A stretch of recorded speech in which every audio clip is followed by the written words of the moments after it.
Tiwala raw ang sagot para mas tumibay ang relasyon.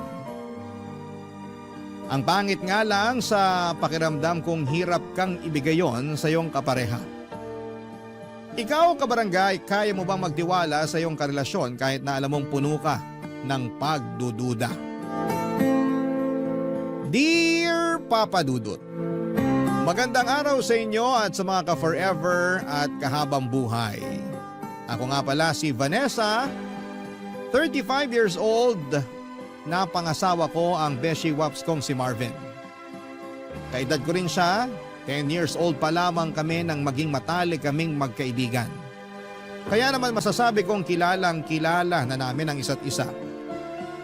Tanggap ko nga rin po ang pagkabakla ni Marvin. Opo, isang binabae ang napangasawa ko pero hindi yun naging hadlang para mahalin ko siya. Hindi yun naging hadlang para makita kong magiging mabuti siyang asawa. Mabilis lamang ang mga pangyayari. Isang araw ay nagulat na lamang ako na inamin sa akin ni Marvin na gusto na niyang maging straight at mag-asawa ng babae. Isang araw ay nagulat na lamang ako nang sabihin niya sa akin na gusto na niya akong pakasalan.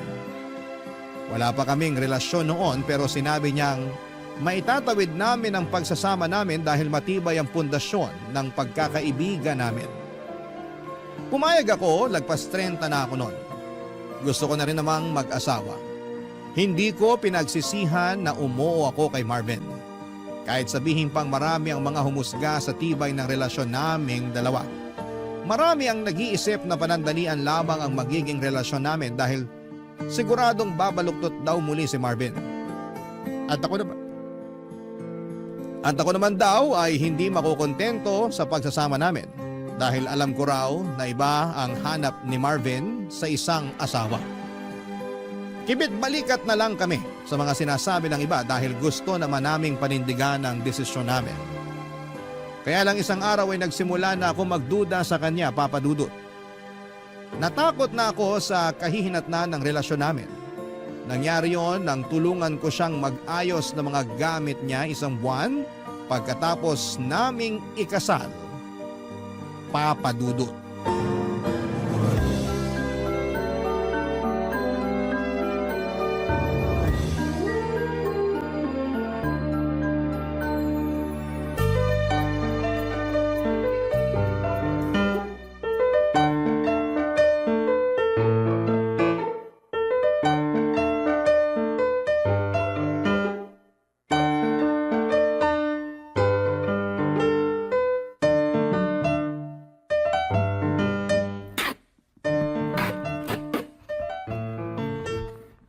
Sana pala, kaysa inuna nating mag-honeymoon, inasikaso na lang muna natin tong mga gamit mo. Natambakan tuloy tayo ng gagawin ngayon. Late din kasi pinadala ni Mama itong mga gamit ko. Mas inuna kasi nila ni Papa na mag-honeymoon. Competitive sila ha? Nakikisabay sa honeymoon? Bagong kasal lang yan? Tinetesting lang yung mga tuhod nila kung lumalaban pa. Isusumbong kita pag nakita-kita tayo next month. Ipapahamak ko talaga ang asawa mo. Kaya mo yun? Asawa? Oh, bakit? Naninibago lang. Naninibago pa rin. Isang buwan na tayong kasal ah. Sanay ako bilang beshiwap mo. Alam mo yan. Pwede pa rin naman tayo maging mag-beshiwap eh. Magandang araw na maging mag-best friend na mag-asawa. Pampatibay ng relasyon. Hindi ba tiwala ang nagpapatibay ng relasyon? Akala ko nga chismis ang pampatibay ng relasyon eh. Ay nako, tapusin na nga lang natin tong pag-ayos ng gamit mo para makapagpahinga na tayo. Mabuti pa nga para makapagkadal na mamaya. Sayang ang lamig ng panahon kung hindi mapapakinabangan. Char! Huwag ka na nga magsabi ng char. Baka may makarinig at sabihin na pumipitik na uli ang mga daliri mo. Ay wala akong pake. Char! Ewan ko sa'yo. Pag ikaw nahipa ng hangin pabalik sa dating kasarian mo, naku lang talaga. Abot mo na nga sa akin yung karton dyan sa tabi mo para masimulan ko ng iligpit laman yan. O heto, dahan-dahan ha. Mabigat to. Ano ba laman itong karton na to? Napakabigat. Hindi ko natanda. Check mo na lang. Ano nga ba laman ito? Make-up? Bestida? High heels? Ah, yan pala laman yan box. Doon mo na lang ilagay sa dulong cabinet kasama ng mga ibang abubot ko. Bakit meron ka pa rin itong mga to? Bakit ko naman kasi tatapon yan? Pwede pa naman yan magamit. Bago pa nga ang iba dyan eh. Lalo na yung mga makeup. Balak mo pa rin bang gamitin tong mga to? Pwede mo namang gamitin. Halos magkasing tangkad at magkasing katawan naman tayo. Kasya sa'yo yung mga yan. Ang iksi ng mga bestida mo. Hindi ako nagsusuot ng ganito. Takot ka bang kabagin dahil sa sobrang iksi? Isuot mo na lang kapag summer. Pag magbabakasyon tayo sa probinsya namin. Ipamigay mo na lang. Hindi naman ako nagsusuot talaga ng ganito. Kung ayaw mo isuot, itago mo na nga lang yan doon sa dulong cabinet. At bakit kailangan pa nating itago hindi naman na magagamit? Sayang lang yung space sa cabinet para sa mga to. Ipamigay na lang talaga. Ayoko ipamigay kasi pinaghirapan kong bilhin yan. Branded kaya yung mga yan. Itago na lang para may remembrance ako kung ayaw mong gamitin. Remembrance? Gusto mo pa rin talagang maalala nakaraan mo? Parte na ng pagkatao ko nakaraan ko. Issue ba sa'yo ang kasarian ko noon? May problema ba? Wala naman. Sige, lalagay ko na lang to sa dulong cabinet. Baka magbagong isip ko at magamit ko rin balang araw tong maiiksing bestida. Pati yung mga makeup gamitin mo na bago mag-expire. Bagay sa'yo yung mga shade na yan lalo na yung rose pink blush on at taupe contour. Mas babae ka pa talaga sa akin. Pula at pink lang ang alam kong kulay sa makeup. Ikaw may nalalaman ka pang rose pink at taupe. Well, masyadong gifted sa kulay at kakikayan tong mister mo eh. Char.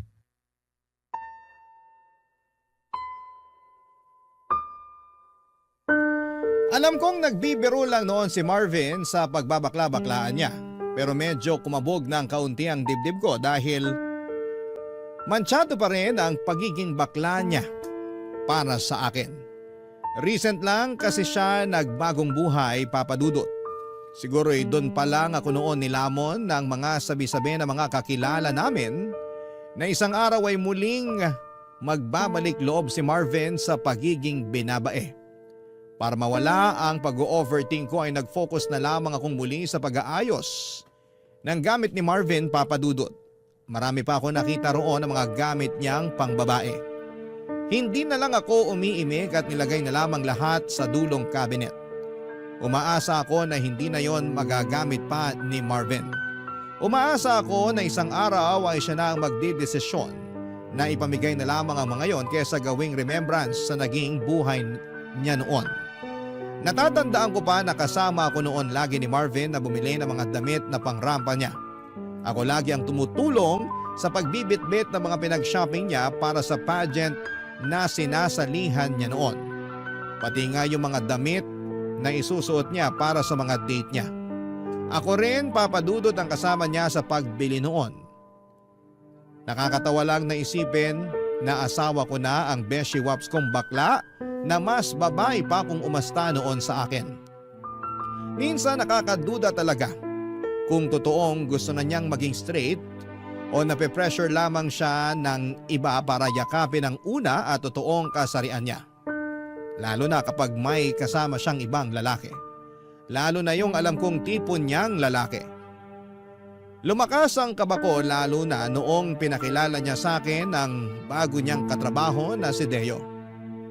Kaedad lang din namin at gwapo pa.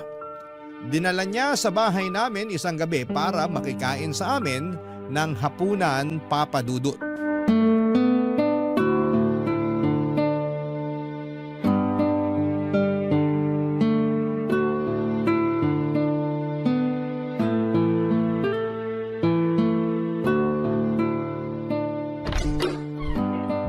Vanessa, nakauwi na ako. Marvin, sakto uwi mo. Nakahanda na sa mesa yung hapunan. Lika na, kain na tayo. May kasama pala ako, katrabaho ko. Hi po. Hi! Deo, misis ko pala si Vanessa. Vanessa, bago kong katrabaho, si Deo. Totoo pala sinabi nito ni Marvin. Maganda pala talaga misis niya. Akala ko mayabang lang to eh. Mayabang talaga ako pagdating sa misis ko, no? Tignan mo, kilay pa lang ulam na. Parang mali naman na isipin na ulam yung kilay niya. Pero ang ganda nga ng kilay. Makapal at on fleek. Ako ang nagkikilay dyan tuwing day off ko. Ipaghihayabang ko lang ha. Tigilan nyo na yung kilay ko, baka mausog at magkauban bigla. Tara na sa kusina para makakain na. Kain na. Sana wala kang allergy sa hipon, Deo. Masarap pa naman tong buttered shrimp na niluto ko. Marami pa. Paborito ko to. Nako, hindi to makakatulong sa abs ko. Mapaparami kain ko nito. Nga pala Vanessa, matindi ang abs nitong si Deo. Pang sparkle artist sa GMA. Ipakita mo nga ngayon, Deo. Wag na, ano ka ba? Nakakahiya naman na sa harapan pa ng mga hipon papakita tong abs ko.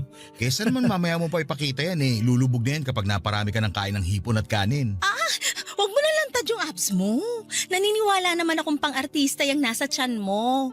Kain na lang tayo, Marvin. Baka magtampo pa tong mga hipon kasi mas paborito natin pag-usapan yung abs ni Deo. Umaalog na tong abs ko sa humor mo, Vanessa. Gets ko na talaga kung bakit na-inlove sa ito si Marvin. Sense of humor mo palang ulam na eh. Puro na lang ulam ang nasa isip mo, Deo. Kumain na nga lang tayo para makauwi ka na. Di pa ako nakakapaglagay ng kanin sa plato ko, iniisip mo na agad na pauwiin ako. Hindi Kung may baon ka lang na extra brief papatulugin na kita rito sa bahay namin. Sa susunod, magdadala ako ng 1 dosena ng brief, extra large. Sa day off natin, matulog ka rito ha. Oo naman. Ayos lang ba sa'yo, Vanessa? Ako nang bahala sa paghuhugas ng plato. Wala namang problema. Ayos lang sa akin, basta ayos lang kay Marvin. Mas lalong walang problema sa akin para naman masaya rito sa bahay. Bakit? Malungkot ka ba na tayong dalawa lang ang nandito? Naku, lagot ka, Marvin. Ayusin mo kasi. Ang ibig ko sabihin, masaya rin siguro kung masubukan natin paminsan-minsan na may bisita tayo. Pero kahit wala, ayos na sa akin na tayong dalawa lang. Lusot, hindi kulong. Kumain na nga lang tayo para makauwi na tong si Deo. Aray naman. Gusto nyo talaga ata akong pauwiin eh. I-take out ko na nga lang tong kanin at hipon. Sa jeep ko na lang kakainin mamaya habang nasa biyahe. Joke lang naman, Deo. Kahit mamayang madaling araw ko pa umuwi, ayos lang sa amin. Gusto mo, manood tayo mamaya ng movie pagkatapos natin mag-dinner eh. Sige, game ako dyan. Pero ayos lang ba sa'yo yon, Vanessa? Oo naman.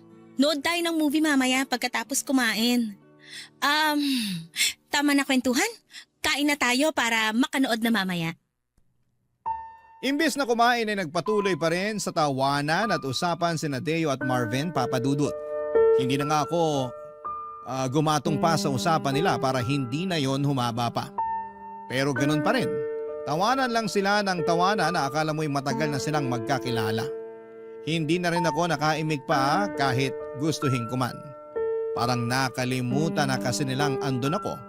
At sila na lamang ang nagkakaintindihan sa mga pinag-uusapan nila.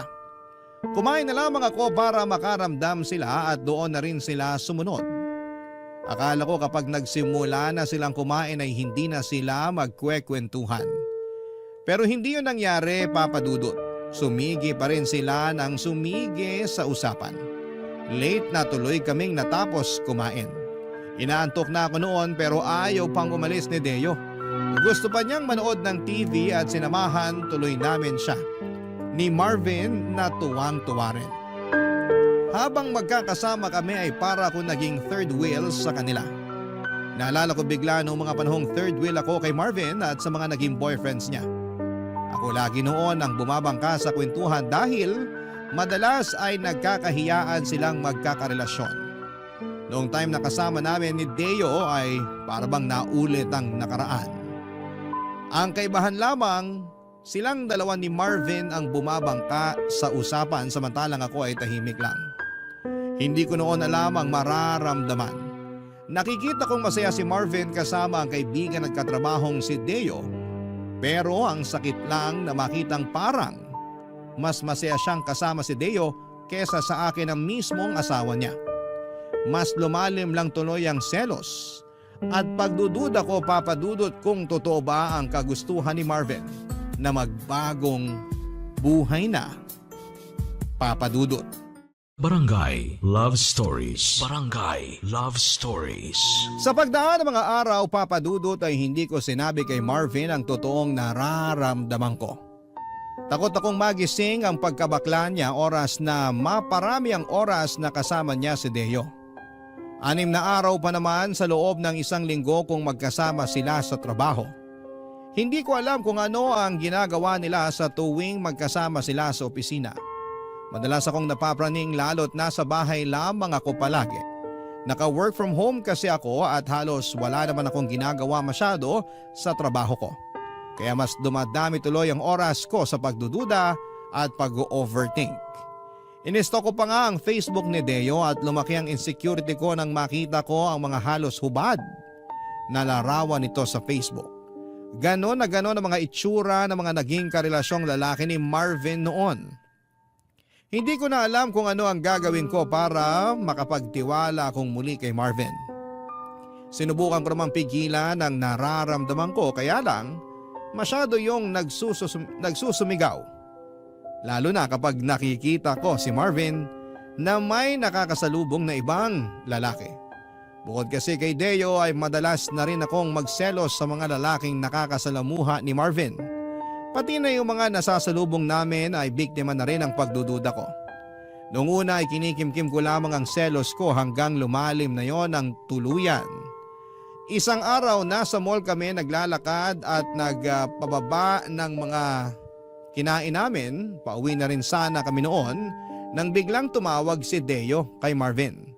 Pansamantala kaming nahinto sa paglalakad para makipag-usap si Marvin kay Deo. Napansin ko ang kakaibang ngiti ng asawa ko nang magkausap silang dalawa.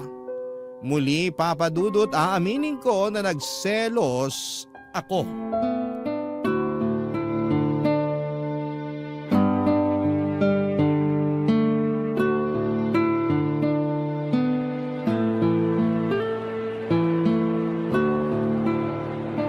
Ang hirap namang matunaw nung kinain nating kaldereta. Sinabi mo pa. Lumalaban pa rin yung karne ng baka sa tiyan ko. Baka bukas ko na ito maburot mailabas. Ang hirap talaga pag nagkakaedad. Hirap nang matunawan. Hoy, bata pa tayo no? 35 pa lang tayo. Kung makapagsalita ka naman dyan, akala mo, kailangan na natin kumuha ng senior citizen ID. Kasi naman, isang oras ang mahigit nung umalis tayo sa resto na kinainan natin. Pero parang barado pa rin yung sikmura ko. Kinulang yata tayo sa tubig. Maghanap nga muna tayo na mabibilhan ng tubig. Buti pa nga. Teka, tumatawag si Deo. Sagutin ko lang saglit ha. Sige, gumilid muna tayo para hindi makakaabala sa mga naglalakad. Sige. Hello Deo. Marvin, nasan ka? Andito kami sa mall ni Vanessa. Katatapos lang namin kumain. Bakit? Ay, nagde-date pala kayo. Pasensya ka na. Istorbo ko pa ata kayong dalawa. Hindi ka nakaistorbo. Ikaw pa ba? Lagi ako may oras para sa'yo. Salamat naman kung ganun. Napatawag ako kasi imbitahan sana kita sa Sabado kung pwede ka. Anong meron? Birthday ng nanay ko. Alam mo namang tuwang-tuwa sa'yo si nanay. Baka naman pwede mo mapagbigyan. Huwag ka na mag-abala sa regalo. Ayos na kay nanay na nandun ka. Game! Anong oras ba? Alas 4 ng hapon ng simula. Pwede mo naman nagaan para makisali ka sa inuman namin ng mga pinsan ko. Gusto ko yan. Matagal na rin ako hindi nakakainom. Kailangan na mababad sa gin ng lalamunan ko para makaramdam naman ng init at hagod. Ako na bahala sa alak at pulutan. Mananawa ka. O sige na, tuloy nyo na yung date nyo ni Vanessa. Pasensya na ulit kung naistorbo ko kayo ha. O paano? Bye! Bye! Nakarinig ako ng inuman Inimbitahan ako ni Deo para sa birthday ng nanay niya sa Sabado. Punta ako ha. Hindi ako magpapagabi, promise. Nakilala mo na pala yung nanay ni Deo? Oo. Dumidiretso kasi kami madalas ni Deo sa bahay nila pagkatapos ng trabaho. Kaya pala lagi kang late kung umuwi. Dumadaan ka pa kina Deo. Hindi naman palagi. Sa tuwing naghahanda lang ng merienda ang nanay niya. Kaya ngayon, super close na kayo ng nanay niya. Oo. Kaya naimbitahan na tuloy ako sa birthday niya sa Sabado. Akala ko ba manonood tayo ng sine sa Sabado? Pwede naman manood na tayo ngayon. Parehas lang naman yung palabas ngayon at sa Sabado. Pagbibigyan ko lang yung nanay ni Deo. Ang bait kasi nun eh. Nakakayang tumanggi at baka magtampo. Alam mo naman ang mga matatanda. Lagi na nga kayong magkasama ni Deo eh. O bakit naman ganyan ka magsalita? Mas maganda ngang lagi kami magkasama eh. Kaysa naman mambabae ako, di ba? Mambababae ka? Bakla ka naman.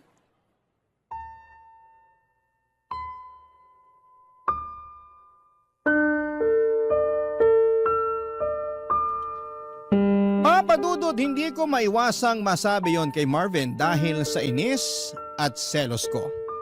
Nawala ang ngiti ni Marvin at napatitig na lamang siya sa akin. Hindi siya makapaniwala sa mga sinabi ko at hindi namin pinag-usapan yon pagkatapos. Nagpanggap na lamang kami na parang walang nangyari. Tahimik kaming pareho habang pinagpapatuloy ang paglalakad.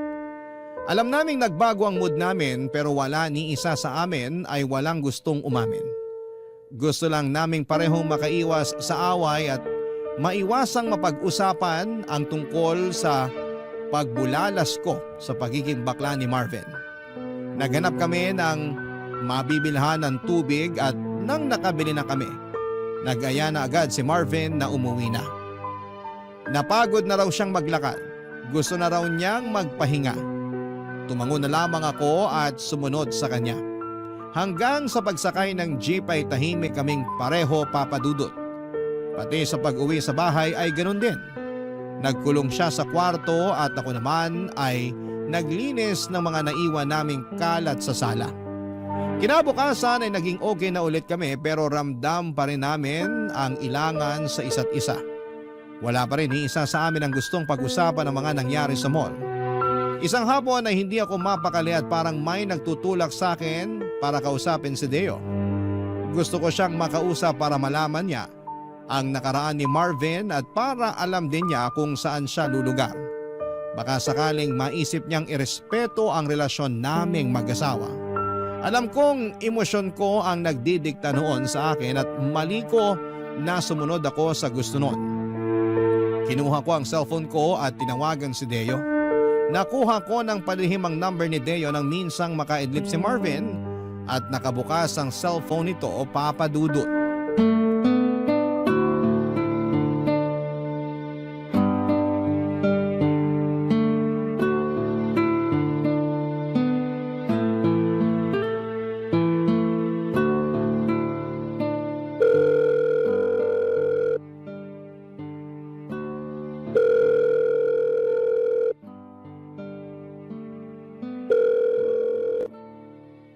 Hello? Sino to? Hello, Deo. Si Vanessa to. Yung asawa ni Marvin. Vanessa, ikaw pala. Nagulat naman ako. Hinahanap mo ba si Marvin? Katabi mo ba siya ngayon? Nasa 4th floor siya ngayon eh. Kausap boss namin. May ibibilin ka ba sa kanya? Wala naman. Kung pwede nga sana wag mo nang sabihin na tumawag ako sa'yo. Ha? Bakit? May problema ba? Meron May tampuhan ba kayo ni Marvin? Gusto mo kausapin ko siya para magkaayos kayo? Wala naman. May iba akong problema. Tungkol saan ba yung problema? May tutulong ba ako?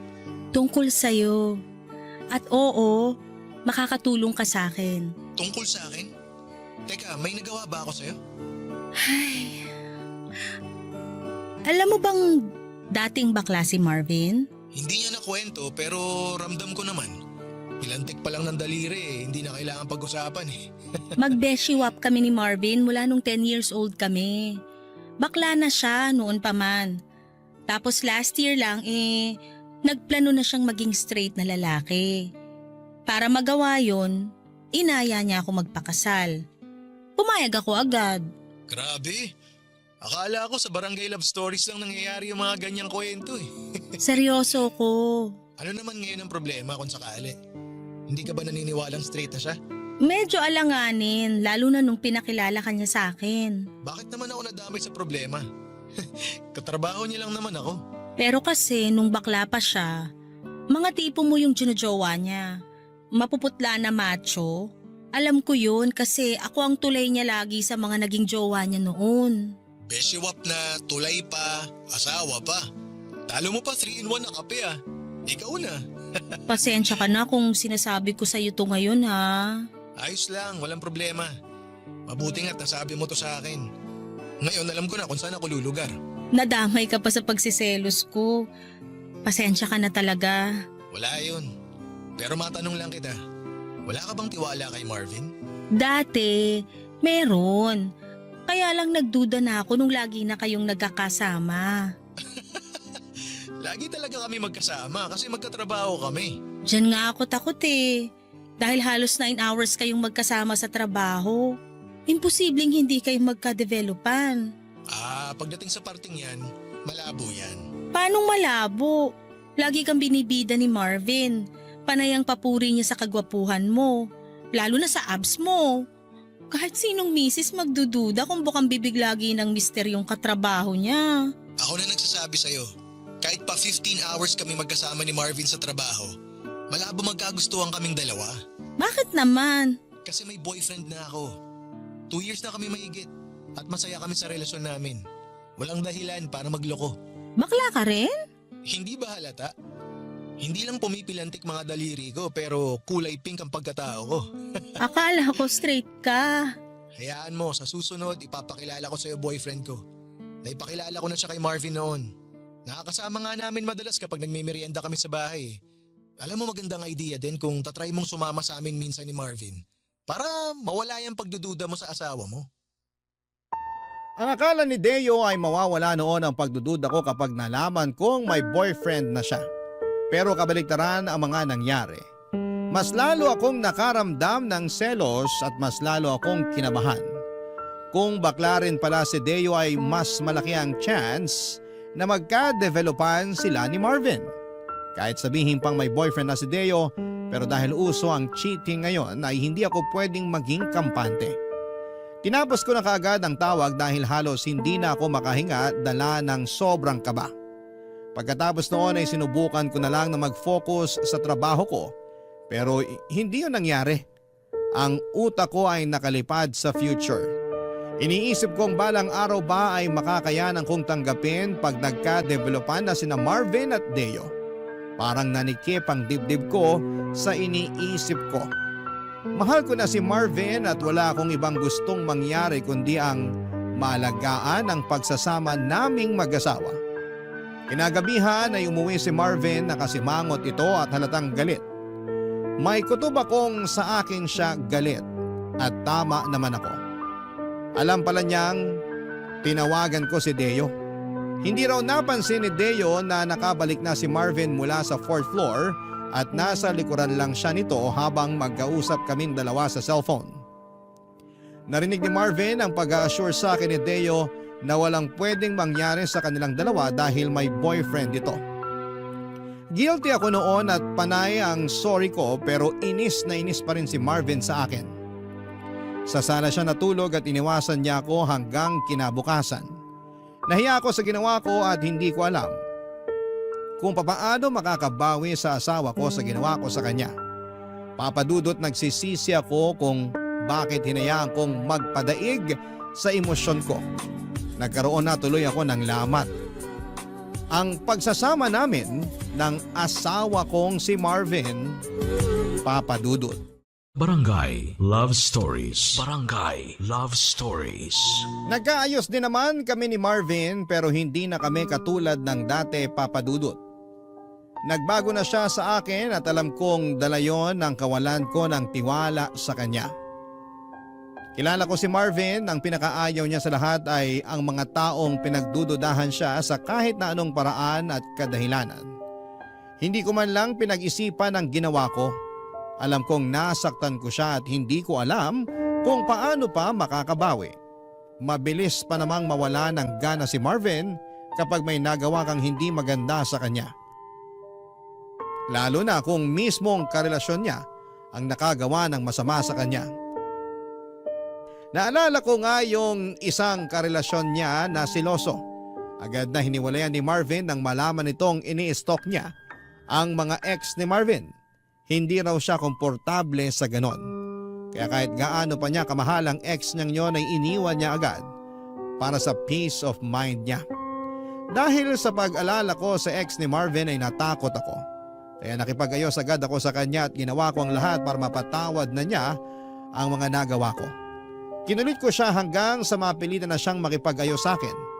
Nag-promise ako sa kanya na hindi na mauulit ang pagdududa ko.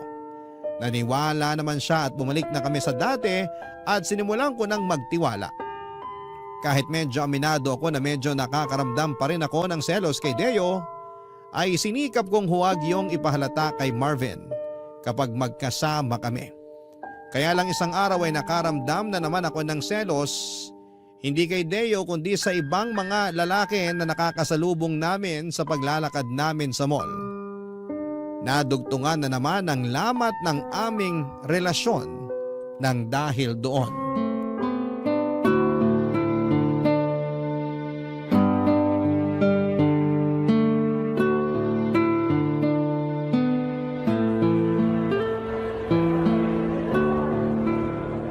Pwede ba tayong dumaan sa 2nd floor?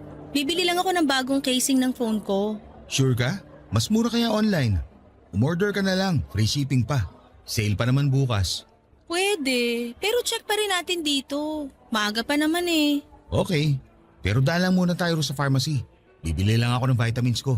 Ay sakto, ubus na rin yung vitamins ko. Oo nga pala, O ano yon? wala. May nasalubong ka lang na gwapo na tahimik ka na bigla? Ano na naman ba ang pinupunto mo? Wala naman. Huwag mo sabihin pinagsisilosa mo yung nasalubong natin. Masama ba? Natahimik ka nung dumaan siya eh. Wow, grabe. Ang lagkit pa ng tingin mo. Ni minsan hindi mo ako tiningnan ng ganon. Seryoso ka ba? Akala ko ba hindi ka na magsiselos? Akala ko rin eh. Pero iba yung dating sa'yo nung nasalubong natin. Parang gusto mong lundagan. Parang gusto mong lapain. Ganyan talaga kahayok sa lalaki ang tingin mo sa akin? Una si Deo. Tapos ngayon ibang lalaki naman. Ang saklap ha. Pati hindi ko kilala pinagsisilosan mo. Nakakaselos kasing reaksyon mo nung dumaan yung lalaking yon. Kakaiba yung tingin mo eh. Masama na ba tumingin sa ibang tao ngayon? Anong gusto mo? Sa'yo lang nakadikit ang mga mata ko. Tama na nga, ayoko na ng away. Ayaw mo ng away. Pero ikaw naman to nagsimula. Kaya nga tinatapos ko na, di ba? Ano bang dapat kong gawin para matigil ka na sa pagsiselos mo? Wala. Tama na. Ayoko ng pag-usapan. Pag-usapan natin to para matapos na. Pag pinag-usapan natin to, baka relasyon na natin yung matapos. Matatapos talaga tong relasyon natin kung panay duda ka. Hindi kita pinagdudahan kanina. Nagselos at nagtaka lang ako. Ganon din yun. Hindi ka magsiselos kung hindi ka nagdududa. Umuwi na nga lang tayo. Wala na ako sa mood. Ikaw pa tong nawala sa mood ha. Eh di sorry na. Sorry kung pinagsilosan ko yung nasalubong natin. Huwag ka mag-alala. Last na yon. Duda ako. Pag nasimula mo na magselos, tuloy-tuloy ka na. Ganyan ka sa ex mo dati. Halos sakali mo na sa kakaselos mo. Alam mo naman palang selosa ako dati pa. Pero bakit pinakasalan mo pa ako? Kasi akala ko, bilang ilang dekada na tayo magkaibigan, buo na ang tiwala mo sa akin. Hindi ka pa ba tapos dumakdak? Ikaw, hindi ka pa tapos magselos? Hindi pa ako pwedeng manalo sa usapan na to? Bakit ko hayaang manalo yung pagsiselos mo? May karapatan ako magselos dahil asawa kita. Dahil mahal kita. Kahit asawa kita, wala ang karapatang pagdudahan ako. Lalo ng kasarian ko. Hindi ako nagdududa sa kasarian mo. Sinungaling, kung hindi ka duda sa kasarian ko, bakit halos ikamatay mo yung kakaselos sa lalaki na kasalubong natin? Hindi ako nakasagot sa sinabi ni Marvin Papadudut. Nahiya ako bigla dahil alam kong tama siya. Talaga namang nagdududa pa rin ako sa kasarian niya pero hindi ko magawang aminin yon sa harapan niya. Nang hindi na ako sumagot ay naglakad na ng mabilis si Marvin para makalabas na ng mall. Humabol naman ako pero hindi kami nag-usap. Sabay pa rin kaming sumakay ng taxi pa uwi at hindi pa rin kami nag-iinikan sa loob ng taxi hanggang sa makauwi kami ng bahay. Hindi na ako muling kinausapan ni Marvin kahit ilang beses na ako nag-attempt na pag-usapan namin ang mga nangyari. Alam kong napagod na siya sa ginagawa ko at kahit ako ay pagod na rin namang magduda. Kaya lang ay hindi ko pa ma-practice na magtiwala ng buo sa kanya. Hindi ko maipaliwanag sa kanya kung bakit ganon akong magduda. Ayokong galitin pa siya lalo kaya naman ako na rin mismo ang dumistansya. Sa mga sumunod na araw ay hindi na kami tuluyang naayos. Lagi na lang late kung umuwi si Marvin at hindi na kami nakakapag-usap tulad ng dati. Nanlamig na siya ng tuluyan sa akin, mas lalo tuloy akong napraning dahil sa mga inaakto niya. Dahil sa pagdistansya niya sa akin ay naisip kong mas lalo lang lalaki ang chance na mapalapit siya kay Deo o sa ibang lalaki na makakasalamuha niya. Baka nga, para makaganti sa akin ay manlalaki na siya para lang patunayan ang mga pagdududa ko sa kanya. Natakot ako lalo sa mga iniisip ko, Papadudut. Kaya bago pa umabot sa puntong yon ay kinausap ko na siya. Nahirapan akong harapin siya noong una dahil nga sa panayang iwas niya. Pero napilitan din siya na makipag-usap sa akin ang ma-realize nito marahil na hindi na namin pwedeng iwasan ang isyo na namamagitan sa aming dalawa. Nagkausap na ulit kami at sinikap na ayusin kung ano man ang naging gusot noong nakaraan, Papadudut.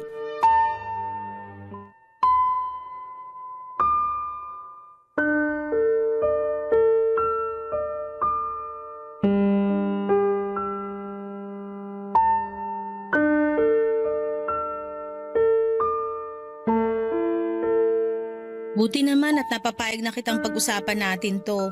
Wala naman na sana pag-uusapan kung marunong ka lang magtiwala. Ilang beses ko bang kailangang mag-sorry?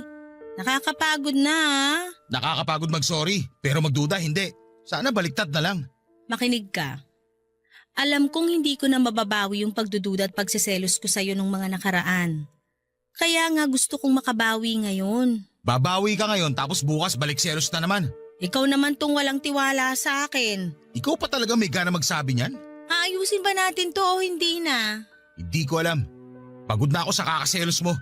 Kung mauulit to sa susunod, binibigyan mo lang ako ng dahilan para pagsisiya na pinakasalan kita. Ang sakit naman yan. Mas masakit kaya lahat ng pagdududa mo. Masisisi mo ba ako? Wala pang 1 taon nung magdesisyon kang magpakalalaki. Buong buhay mo lagi ka naka-lipstick. Lagi kang naghahabol sa lalaki. Diring-diri ka kapag nadidikitan ka ng dibdib ng babae. Wala ka talagang tiwala, no? Oo, aaminin ko hindi ganun kadaling panindigan to pagiging lalaki ko. Pero ginagawa ko. Araw-araw sinusubukan ko. Kaya sana, subukan mo rin magtiwala. Kasi nadadamay ako sa pagiging nega mo sa akin. Ayoko naman sanang maging nega. Kaya lang kasi, Kaya lang ano? paano kung isang araw mapagod ka na sa kakasubok? Paano kung isang araw ma-realize mo na mas gusto mo na lang uli maging bakla? Na mas gusto mong yumakap sa lalaki kaysa babae? Paano ako? Bakit kasi ganyan ka-advance ang utak mo? Hindi ba pwedeng yung pagsusumikap ko ngayon na maging straight ang isipin mo? Hindi mo ba na-appreciate yun? Na-appreciate ko na nag-e-effort kang maging straight. Pero hindi ko lang kasi maiwasang makaramdam ng takot sa tuwing may nasasalubong tayong gwapo tapos mapapatingin ka sa kanila. Ay, ni sa hinagap, hindi ko naisip na lalaki ang pagseselosan ko. Vanessa, ikaw na itong pinili ko. Ikaw na itong pinakasalan ko. Marami naman dyan na pinili nga sa una. Pero sa huli, iniwan pa rin. Kaya hirap ka magtiwala kasi nakafocus ka sa mga mali ng iba. Hindi tayo yun. Iba tayo. Mahal kita at mahal mo ko. Hindi ba pwedeng yun na lang atupagin natin ngayon? Sa lagi tayo mag-aaway dahil sa walang kwentang pagdududa mo. Paano bang gagawin ko? Nahihirapan na rin ako eh. Gustuhin ko man na di magselos. Pero ramdam ko pa rin eh. Lalo tuwing wala ka rito sa bahay at kasama mo si Deo. Si Deo na naman. Ilang beses ko bang sasabihin sa'yo na magkaibigan lang kami? May karelasyon yun. Nakakahiya na pati siya idadamay mo sa pagsiselos mo. Kasi naman, panay-puri ka sa itsura niya. Lagi mong binabalita sa akin kapag pumapasok siya sa opisina niyo na mala artista yung datingan. Dahil lang doon kaya ka nagdududa? Mas matakot kapag naglilihim na ako tungkol kay Deo. Pati na rin sa ibang mga lalaki na kakasalamuha ko. Ibig sabihin lang nun, may mali siya na sa akin. Ayan, kinabahan na naman ako lalo. Bakit kailangan mong sabihin yan? Ay, eto. Naalala mo nung grade 6 tayo? Wala teacher natin nun tapos naglaro tayo ng truth or consequence. Naalala mo yung sinabi ko nun? Hindi ko na naaalala. O sige, para bumalik lang sa alaala mo. Nung tumuro sa akin ng bote at truth ang pinili ko, tinanong ako ng kaklase natin si Tracy kung may crush daw ba ako sa'yo. Ay oo, naalala ko na. Sumagot ka ng oo. Tapos nung tumuro uli sa'yo yung bote at consequence naman ang napili mo. Siguro naman natatandaan mo. Napaghalik sa'yo yung consequence na gusto nila ipagawa sa akin nun. At ginawa mo nga. Ramdam ko pa yung panlalamig ng labi mo. May halo pang nginig. Ikaw ba naman makascore sa crush mo? Hindi ba manlalamig labi mo sa kaba? Ako pa yata yung first kiss mo eh. At puppy love ko. Talaga? Ako? Hindi man ikaw ang first love ko, pero ikaw ang puppy love ko. Ikaw ang pinakaunang kilig sa buhay ko bago ako lumiko at natuto man lalaki. Ay, aaminin ko sa'yo, na-attract pa rin ako sa lalaki. Aaminin ko rin, nung bagong pasok si Deo sa office namin, nagkakrush ako sa kanya. Pero panandalian lang yun. Nawala rin kagad na ma-realize ko na maayos pala siya na maging kaibigan. Hindi ko alam kung nakatulong ba yung sinabi mo sa pagiging selosa ko. Ito, hindi ko alam kung makakatulong pero susubukan ko. Walang halong biro. Ikaw na ang gusto kong makasama habang buhay. Wala nang iba. Napakaswerte kong napangasawa ko ang best friend ko. At napakatanga ko kung gagawa pa ako ng dahilan para magkahiwalay tayo. Oo, ramdam ko pa rin ang pagiging bakla ko. Hindi ko agad yun matatanggal sa sistema ko. Pero kung meron pa akong isang hindi matanggal sa sistema ko, yun yung kagustuhan ko na maging katuwang ka sa buhay. At makasama ka hanggang sa pagtanda. Nakatitig lang sa akin si Marvin habang sinasabi ang mga linya niyang yon. Aaminin kong nakatulong yon para mabawasan ang nararamdaman kong selos at pagdududa. Niyakap ko na lamang siya dahil hindi ko rin alam kung ano ang susunod na sasabihin para hindi masira ang moment namin. Pagkatapos noon ay nagbalik na kaming muli sa masayang relasyon namin. Kaya lang, ramdam ko na noon ng pagiging maingat ni Marvin. Ramdam ko rin na napapraning na siya sa tuwing lumalabas kami at nakakasalubong kami ng gwapong lalaki. Iniiwasan na rin niya si Deo at ramdam ko ang lungkot niya noon. Alam ko naging close na silang dalawa at nakasira lamang ang pagsiselos ko sa samahan nila. Aaminin ko na hanggang ngayon ay hindi pa ganoong kabuo ang tiwala ko kay Marvin. Siguro'y likas na sa akin ang magduda dahil yun na ang nakasanayan ko sa mga dating nakarelasyon ko. Pero bala ko na sana yung itigil kaya lang ay hindi ko alam kung papaano. Ayoko magkasira kami ni Marvin dahil wala na akong ibang gustong makasama kundi siya na lamang talaga. Lalo't nagbabalak na kaming magkaroon ng anak bago matapos ang taong ito. Hindi naman makakatulong kung may ilangan pa kami pagdating sa tiwala kung paplanuhin na naming bumuo ng pamilya. Baka naman may tips kayo kung paano mawawala ang pag-overthink ko, kung paano mawawala ang pagdududa at ang pagsiselos ko.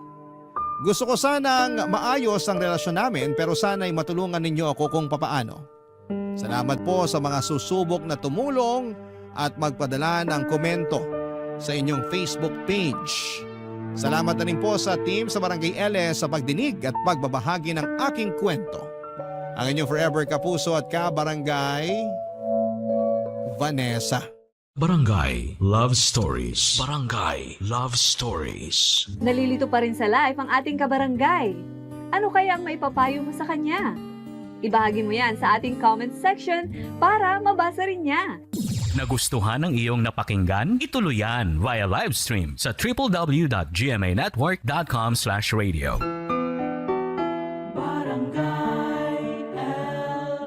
In Mega Manila, 97.1.